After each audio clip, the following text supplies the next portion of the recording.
ठीक है, स्टार्ट हो गया, चलिए। अपने व्यक्तित्व को इतना बुलंद बनाइए कि जो आपको छोड़कर जाए वो कभी आपको भुला ना पाए। मैं पवित्र आर्य स्वागत करता हूँ आपका आपकी अपनी क्लासेस विद्या क्लासेस में। तो जैसा कि आपको पता है डेली कंटिन्यूस आपको क्लासेस प्रोवाइड कराई जा रही हैं for your upcoming exam PET के लिए, ठीक है। इसी श्रृंखला को आगे बढ़ाते हुए कल हम लोगों ने आपकी साइंस की क्लास में टॉपिक स्टार्ट किया था पोषण या पाचन तंत्र, ठीक है। उसको हमने कल अमाशय पर छोड़ा था, आज अमाशय से स्टार्ट करेंगे। और कल एक छोटी माइनर सी मिस्टेक हो गई थी, आज मैं पहले माइनर सी मिस्टेक आपकी क्लियर करूंगा, ठीक है ना। चलो देखते हैं क्या मिस्टेक थी। वैसे एग्जाम पॉइंट ऑफ व्यू से कोई उसका लेना देना नहीं है, क्वेश्चन पूछा भी नहीं जाएगा, कभी पूछा भी नहीं गया, आगे भी नहीं पूछा जाना, क्योंकि चीज़ आउट ऑफ एरिया चली जाती है, ठीक है। तो हम लोगों ने कल जो देखा था कि जो आपका पोषण होता है वो फर्स्ट ऑफ ऑल स्टार्ट होता है कहाँ पर, ग्रहण या अंतर्ग्रहण। उसके बाद दूसरे नंबर पर आता है पाचन, तीसरे नंबर पर आता है स्वांगीकरण,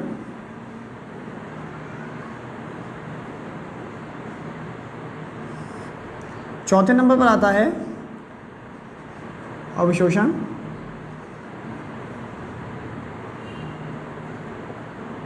और लास्ट आता है फिफ्थ नंबर पर बहिक्षेपण।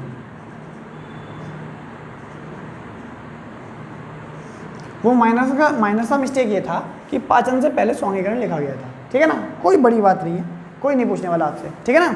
अब इससे आगे की बात करते हैं। तो कल हम लोगों ने कहाँ तक कंप्लीट किया था, कल हम लोगों ने अमाशय पर छोड़ा था भाई। कहाँ पर छोड़ा था, अमाशय पर। यानी स्टार्टअप हमारा कहाँ से हुआ था, पहले नंबर पर आया था आपका मुख। मुख के बारे में हमने डिफाइन किया था कि मुख में कौन कौन से कार्य होते हैं, कौन कौन से अंग होते हैं। सेकेंड नंबर पर हम लोग आए थे ग्रास नाली को लेकर कि ग्रास नाली क्या होती है, ग्रास नाली का काम क्या होता है, और आगे कहानी। अब तीसरे नंबर पर हमारा आया था अमाशय। क्या आया था, अमाशय। आप इसको उदर या आप इसको अपना पेट भी कह सकते हैं, डजंट मैटर, कोई फर्क नहीं पड़ता। इसके बाद क्या आने वाला है फोर्थ नंबर पर, आंत पढ़ेंगे हम, और लास्ट में पढ़ेंगे फिफ्थ नंबर पर मलाशय। ये बात आपको कल भी बताई गई थी, आशा करता हूँ ये बात आपको पता भी होगी, ठीक है ना। चलेगा, तो मुख आप लोग पढ़ चुके हैं, डबल मार्क। ग्रास नाली आप पढ़ चुके हैं, डबल मार्क। आज हम लोग क्या पढ़ने वाले हैं, अमाशय हम लोग पढ़ने वाले हैं। तो अमाशय क्या होता है, अमाशय आपके शरीर में उदर गुहा में स्थित, उदर गुहा मतलब आपके वक्ष स्थल से नीचे वाला जो एरिया होता है ये उदर गुहा कहलाता है, ठीक है जी। उदर गुहा में स्थित जे आकार की, जे फॉर जग, जे आकार की एक नली होती है, पहली बात, ठीक है जी। चलेगा, अब जो आपका अमाशय है इसमें कुछ ग्रंथियाँ पाई जाती हैं जिन्हें अमाशय ग्रंथि कह सकते हो आप, ठीक है जी। जठर ग्रंथि कह सकते हो आप, क्योंकि इसका एक नाम जठर भी होता है।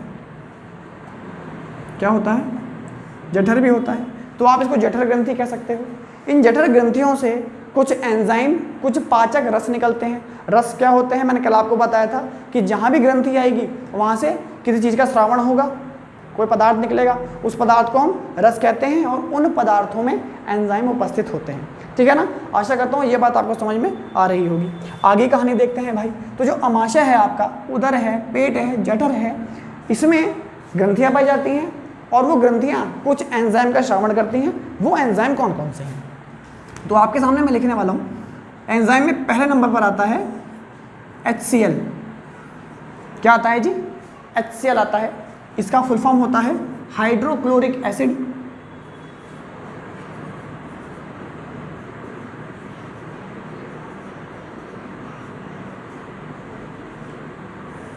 हाइड्रोक्लोरिक अम्ल होता है, ठीक है जी। दूसरे नंबर पर आता है पेप्सिन।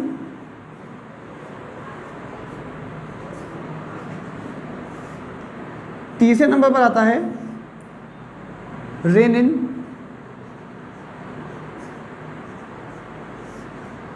और चौथे नंबर पर आता है म्यूकस। क्या आता है, म्यूकस आता है।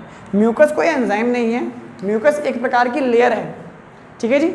म्यूकस को आप हिंदी में श्लेष्मा कह सकते हैं, म्यूकस को आप हिंदी में श्लेष्मा,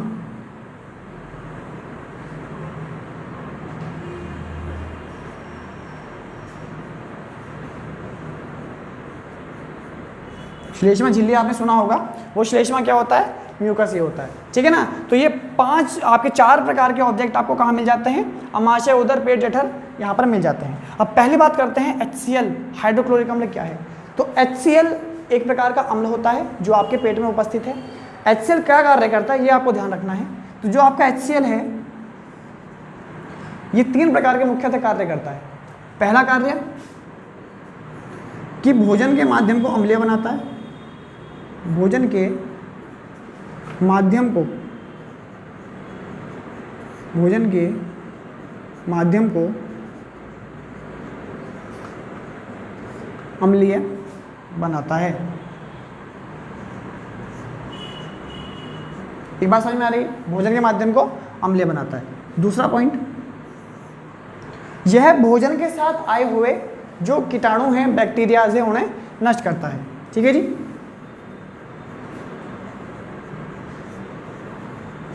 भोजन के साथ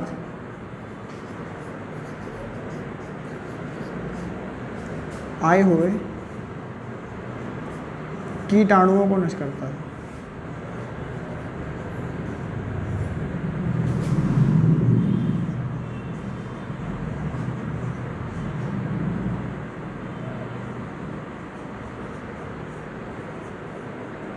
ठीक है जी। तीसरा काम, मोस्ट इंपॉर्टेंट, जो ये पेप्सिन नामक एंजाइम है इसको सक्रिय करता है। क्या करता है, सक्रिय करता है। ये क्वेश्चन आपके पूछे जाने की संभावना है। पेप्सिन को सक्रिय करता है, क्या करता है जी, सक्रिय करता है, ठीक है जी। इस प्रकार से 3 काम कौन करता है, HCl करता है। HCl क्या है, हाइड्रोक्लोरिक अम्ल होता है। अम्ल वे पदार्थ होते हैं जो स्वाद में खट्टे होते हैं, नीले लिटमस को लाल कर देते हैं, ठीक है जी। और आपके pH वैल्यू जिनका 7 से कम होता है उन्हें क्या कहते हैं, HCl कहते हैं। हमारे पेट में HCl का pH मान 1.5 होता है। कितना होता है, 1.5 होता है, ठीक है ना। केमिस्ट्री की बात है, थोड़ा सा आया तो मैंने आपको बता दिया, ठीक है ना। चलेगा, अब बात करते हैं किसकी, पेप्सिन एंजाइम की, ठीक है जी। HCl से बाहर क्वेश्चन नहीं जाना, इतना ही होगा, ठीक है जी। पेप्सिन की बात करते हैं। तो पेप्सिन एक ऐसा एंजाइम है जो आपके भोजन में आए हुए प्रोटीन का पाचन करता है। किसका पाचन करता है, प्रोटीन का पाचन करता है। इतनी बात आपको ध्यान रखनी है। क्या करेगा ये, प्रोटीन का पाचन करेगा, प्रोटीन का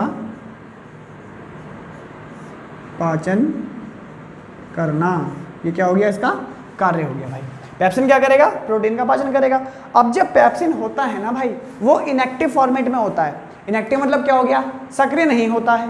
परंतु जैसे ही HCl श्रावण स्टार्ट होता है HCl का, वैसे ही पेप्सिन भी एक्टिवेट हो जाता है। कि पापा जी आ गए, फटाफट एक्टिवेट हो जाओ वरना डांट पड़ सकती है, ठीक है ना।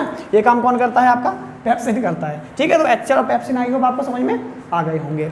अगला चलते हैं आप रेनिन एंजाइम के बारे में। रेनिन एंजाइम छोटे बच्चों में ज़्यादा सक्रिय होता है, बड़ों में ये सक्रिय नहीं होता। क्यों नहीं होता, क्योंकि रेनिन एंजाइम जो होता है वो दूध में उपस्थित प्रोटीन जिसे आप कैसीन कहते हैं, कैसीन को कैसिनोजन में तोड़ता है। किस में तोड़ता है, कैसीन को कैसिनोजन में तोड़ता है। 3 प्रश्न बने हैं, तीनों आपको ध्यान रखने हैं।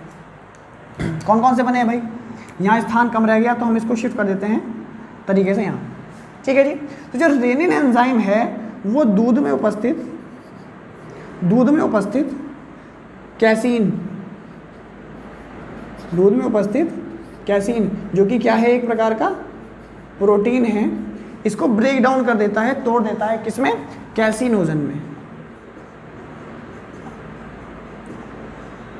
किसमें तोड़ देता है भैया, कैसिनोजन में तोड़ देता है। अब भैया ये कैसिनोजन कैसा दिखता है, आपने देखा होगा छोटे बच्चे होते हैं उनको ब्रेस्ट फीडिंग कराई जाती है या सामान्य दूध पिलाया जाता है। तो जब दूध का लेवल ज़्यादा हो जाए, अब छोटा बच्चा बता तो पाता नहीं कि भाई पेट भर गया है ना, उसको तो आप पिलाया जाओ, वो बेचारा पिए जाए, ठीक है जी। जब उसके पेट में दूध का लेवल सामान्य से अधिक हो जाता है तो वह दूध क्या कर देता है, वॉमिट के फॉर्मेट में बाहर निकाल देता है, जिसमें हम थोड़ा घबरा जाते हैं। तो वो जो दूध आता है ना भाई, वो कैसा आता है, फटा फटा सा आता है। वो जो फटा हुआ दूध है वही क्या है, कैसिनोजन है, ठीक है।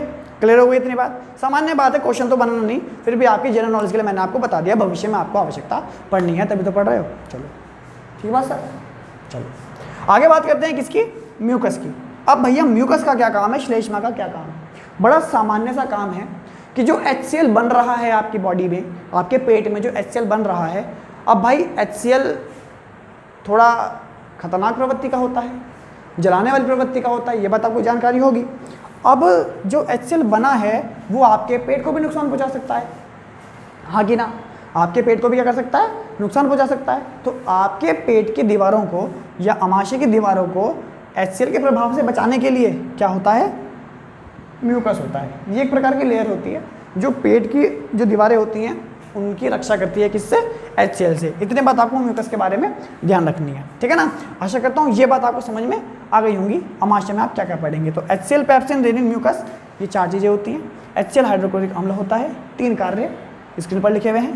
पेप्सिन प्रोटीन का पाचन करता है, रेनिन दूध में प्रोटीन का पाचन करता है, और म्यूकस HCl से आपके पेट की सुरक्षा करता है, ठीक है ना? क्लियर हो गया, बहुत बढ़िया। आगे चलते हैं भाई, आगे टॉपिक आता है हमारा, ये टॉपिक क्लियर हो गया, यहाँ पर डबल मार्क। अब आता है आपका आंत, ठीक है जी। आंत क्या होती है, आंत पाचन में सहायक होती है। आपने देखा होगा यहाँ पर मैंने कहीं भी पाचन का नाम नहीं लिया, ठीक है, क्योंकि यहाँ पर ब्रेक डाउन हो रहा है। ये पेप्सिन प्रोटीन को तोड़ रहा है, रेनिन प्रोटीन को तोड़ रहा है, HCl भोजन को तोड़ रहा है, ठीक है जी। आ रही बात समझ में? चलेगा, आगे की बात करते हैं। जो आंत होता है, आंत 2 प्रकार की होती हैं। कितने प्रकार की? 2 प्रकार की। नंबर फर्स्ट छोटी आंत, और नंबर सेकंड बड़ी आंत। छोटी आंत और बड़ी आंत। चलिए भाई, छोटी आंत क्या है? छोटी आंत कहने में छोटी है, आकार में बड़ी है। बड़ी आंत नाम की बड़ी है, आकार में छोटी है, ठीक है साहब? चलेगा। जो छोटी आंत होती है इसके 3 भाग होते हैं। कितने भाग होते हैं? छोटी आंत के 3 भाग होते हैं। इसको थोड़ा नीचे ले लेते हैं, शिफ्टिंग। छोटी आंत के कितने भाग होते हैं भाई? छोटी आंत के 3 भाग होते हैं, डुओडेनम, जेजुनम और इलियम। डुओडेनम, जेजुनम और इलियम। कौन कौन से? नंबर फर्स्ट डुओडेनम, इसको आप ग्रहणी भी कहते हैं, जेजुनम, और तीसरे नंबर पर इलियम। इलियम, ठीक है जी। डुओडेनम में जितना भी अमाशय ने कार्यरत भोजन किया है, जो अमाशय ने भोजन तोड़ा है, इसे हम काइम कहते हैं। वो काइम कहाँ पहुँचता है? छोटी आंत में पहुँचता है, और यहाँ पर स्टार्ट होता है भोजन का अवशोषण। क्या स्टार्ट होता है? भोजन का अवशोषण स्टार्ट होता है। यानी कि जो आपने ये ब्रेक डाउन किया था पेट में, अब उसमें से क्या होगा? उसमें से निचोड़ निकाला जाएगा। किसका? वसा का, प्रोटीन का, कार्बोहाइड्रेट का और विटामिन का, ठीक है ना? कल की वीडियो पे आप कनेक्ट करने का प्रयास करेंगे, ठीक है साहब? चलेगा। तो छोटी आंत में ऐसा क्या है भाई? तो छोटी आंत में मेरे भाई 5 प्रकार के एंजाइम पाए जाते हैं। उससे पहले मैं आपको ये वाली बात बताऊंगा कि ये तीनों क्या काम करते हैं। तो डुओडेनम केवल ग्रहण करता है। ग्रहणी मतलब ग्रहण करने वाला, ग्रहणी मतलब ग्रहण करने वाला, यस। या फिर जो घर में काम करें वो ग्रहणी होती है ना? चलिएगा। उसके अलावा जेजुनम इन दोनों को जोड़ने का काम करता है। इन दोनों को जोड़ने का काम करता है, कोई खास काम नहीं। इलियम का मेन काम है। इलियम का क्या है? मेन काम है। इलियम क्या होता है? इलियम में उंगलीनुमा संरचनाएं पाई जाती हैं। क्या संरचना पाई जाती हैं? उंगलीनुमा संरचनाएं पाई जाती हैं, जिन्हें हम रसांकुर कहते हैं। क्या कहते हैं? रसांकुर कहते हैं, ठीक है। ये रसांकुर क्या करते हैं? भोजन में आए हुए पदार्थों का अवशोषण करते हैं और आपकी बॉडी तक पार्टिकल्स को पहुंचाने का काम करते हैं, ठीक है। ये जो रसांकुर हैं, इलियम हैं, इन्हें अंग्रेजी में विलाई कहा जाता है या विली कहा जाता है। ये बड़ा ध्यान रखिएगा, ये इंग्लिश आपका एनटीपीसी में पूछा गया था, विली, ठीक है जी। कि भैया भोजन के अवशोषण के लिए आंत में पाया जाने वाला जो अंग है उसे क्या कहते हैं? विली आया था, रसांकुर नहीं आया था। तो आपको इंग्लिश के वर्ड भी ध्यान रखने होते हैं। यस, विली कहते हैं। विली क्या करता है? अवशोषण का काम करता है, ठीक है जी। इसीलिए इन्हें विली, रसांकुर या इलियम को पाचन की पाचन की इकाई कहा जाता है कि भैया पाचन का काम किसके हत्ते, इलियम के हत्ते। आई बात समझ में? तो मैंने आपको ग्रहणी, जैजुनम और इलियम तीनों के बारे में बता दिया है। ठीक है, आशा करता हूँ क्लियर हुआ होगा। अब इस छोटी आंत में ऐसा क्या है जो यहाँ पर अवशोषण हो रहा है, पाचन हो रहा है ठीक ठाक सा? तो सुनिएगा मेरी बात अब आप ध्यान से। छोटी आंत में 5 प्रकार के एंजाइम पाए जाते हैं। क्या पाए जाते हैं? छोटी आंत में 5 प्रकार के एंजाइम पाए जाते हैं। ठीक है ना? वो 5 प्रकार के एंजाइम कौन से हैं ये बात देखिएगा। वो 5 प्रकार के एंजाइम हैं SMELL। स्मेल, स्मेल मतलब सूंघना। चलिए भाई ट्रिक से बना दिया हमने। एस से होता है मेरे भाई सुक्रेज, एम से होता है माल्टेज, ई से होता है इरेप्सिन, एल से होता है लैक्टेज और एल से होता है लाइपेज। मुझे फटाफट बताओ आप लाइपेज का नाम कल सुना था क्या? कहाँ सुना था? फटाफट कमेंट बॉक्स में बताओ जरा। सर एक बार इनके कमेंट चेक करो, अगर कोई एक आध ऑनलाइन हो तो कमेंट चेक कीजिए इनके आप। ठीक है साहब, अब बात आती है सुक्रेज की। किसकी बात आती है? सुक्रेज की। तो सुक्रेज से एक वर्ड टच कर रहा है सुक्रोज। क्या वर्ड टच कर रहा है? सुक्रोज। सुक्रोज क्या होता है? शर्करा होती है। क्या होती है? सुक्रोज शर्करा होती है, ग्लूकोज का भाग होता है। तो सुक्रेज किसका पाचन करेगा मेरे भाई? सुक्रोज का पाचन करेगा। किसका पाचन करेगा? सुक्रोज का पाचन करेगा। एक ट्रिक और देके जाऊंगा मैं आपको जाते जाते आज। माल्टेज किसको कनेक्ट कर रहा है? माल्टेज माल्टोज को कनेक्ट कर रहा है। माल्टोज मैंने कल आपको पढ़ाया था कि माल्टोज क्या होता है? स्टार्च किस में बदलता है? माल्टोज में बदलता है। यस, यानी कि अब अंदर वाली ये बात चल रही है कि माल्टेज क्या करेगा? माल्टोज का पाचन करेगा। किसका पाचन करेगा? माल्टोज का पाचन करेगा। इरेप्सिन क्या करेगा? इरेप्सिन बचे हुए प्रोटीन का पाचन करेगा। बचे हुए प्रोटीन का पाचन करेगा। लैक्टेज क्या करेगा? देखिए जहां भी वर्ड आ जाए लेक्ट मतलब होता है दूध में उपस्थित शर्करा। क्वेश्चन आपसे पूछ ले दूध में उपस्थित शर्करा कौन सी होती है, तो आप आंसर लगाइएगा लैक्टोज। जहां भी लेक्ट वर्ड आ जाए ना, आप समझ जाइए क्या होता है? दूध होता है। यानी कि दूध में उपस्थित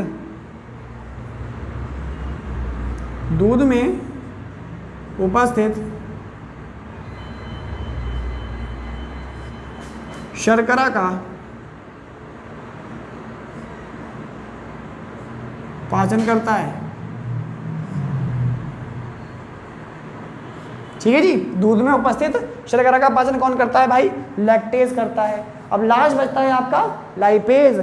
जो भी बचा हुआ फैट या कार्बोहाइड्रेट है उसको पचाने में इन चारों की हेल्प कौन करता है? लाइपेज। यानी कि लाइपेज क्या है? सहायक है। कौन है? सहायक है। आशा करता हूँ ये बात आपकी समझ में आई होगी। तो सुक्रोज का पाचन करेगा, माल्टेज माल्टोज का पाचन करेगा, इरेप्सिन बचे हुए प्रोटीन का पाचन करेगा, लैक्टेज दूध में उपस्थित प्रोटीन का पाचन करेगा और लाइपेज सहायक है इनका। आई बात समझ में? ठीक हो गया, आगे चलेगा। लाइपेज की अगर बात आपकी लैक्टेज की अगर मैं थोड़ी सी बात करूं तो भाई लैक्टेज किसमें पाया जाता है? दूध में एक अम्ल भी पाया जाता है। दूध में एक अम्ल भी पाया जाता है जो दूध से दही बनने में सहायता प्रदान करता है। दूध से दही बनने में क्या करता है? सहायता प्रदान करता है। ठीक है साहब, तो वो कौन सा अम्ल है? तो आप ध्यान रखिएगा कि भैया दूध से दही बनने में लैक्टोबैसिलस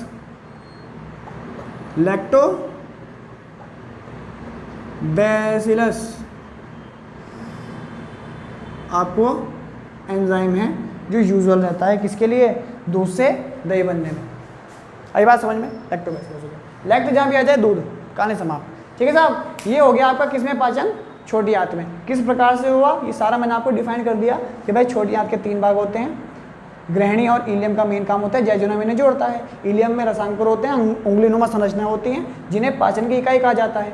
ठीक है जी, जिन्हें विलाई भी कहा जाता है। ये क्या करते हैं? भोजन का अवशोषण करने का काम करते हैं। आई होप आपको ये बात समझ में आ गई होगी। अब आगे चलते हैं किस पर? बड़ी आंत पर। बड़ी आंत का क्या काम है भाई? जो भोजन अवशोषित हो गया, भाई मान लीजिए आप लोग रसगुल्ला खा रहे हैं, वाइट वाला। कौन सा वाला भैया?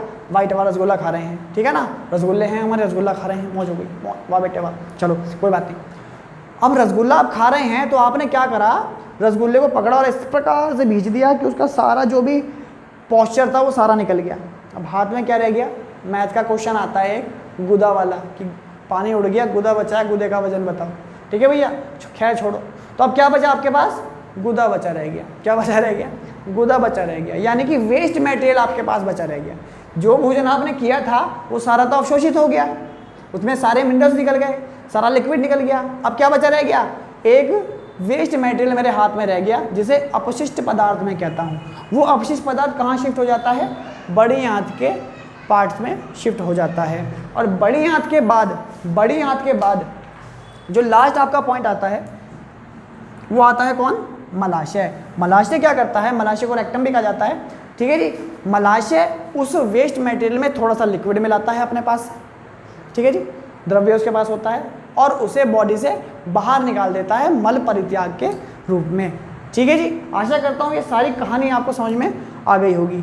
और जैसा कि सर ने आपको बताया है कि भैया थोड़ी सी क्वेश्चन की प्रॉब्लम हो रही थी, तो भैया व्यवस्था बना देंगे, खर्चा कर देंगे, कोई दिक्कत वाली बात नहीं है। आप लोग सपोर्ट में रहिए बस, ठीक है ना, चलेगा। तो ये किसके लिए हो गया, आपका मलाशय के लिए हो गया। तो यहाँ पर आपने देखा मुख, ग्रासनली, अमाशय, आंत और मलाशय, इन सबसे मिलकर आपका पाचन तंत्र बनता है। ओवरऑल पूरी पाचन क्रिया होती है और इस पूरी पाचन क्रिया को मुख से लेकर मलाशय तक हम आहार नाल का नाम देते हैं। किसका नाम देते हैं, आहार नाल का नाम देते हैं, जो कम से कम 10 से 11 मीटर लंबी एक नली होती है। ठीक है, आशा करता हूँ ये बात आपको समझ में आ गई होगी। इसके अलावा जो आपको ध्यान में रखना है वो ये ध्यान में रखना है कि इसका कंटिन्यू रिवाइज होना बहुत आवश्यक है। रिवाइज करेंगे तो आप ही का लाभ है, अदरवाइज आपकी इच्छा है। ठीक है ना, तो ये आपका टॉपिक था किसका, पोषण में पाचन का, जो हमने क्लियर करा। ठीक है, इसके अलावा अब कल जो नया टॉपिक आने वाला है हम लोग उसमें क्या पढ़ने वाले हैं, श्वसन तंत्र हम इसमें पढ़ेंगे। ठीक है ना, तो आज के लिए इतना ही रखते हैं और ज़्यादा से ज़्यादा वीडियो को शेयर करें, सब्सक्राइबर्स बढ़वाएं। ठीक है, और आप लोगों के लिए और अच्छे कंटेंट की व्यवस्था हम लोगों ने कर रखी है। जय हिंद, वंदे मातरम, भारत माता की जय, धन्यवाद।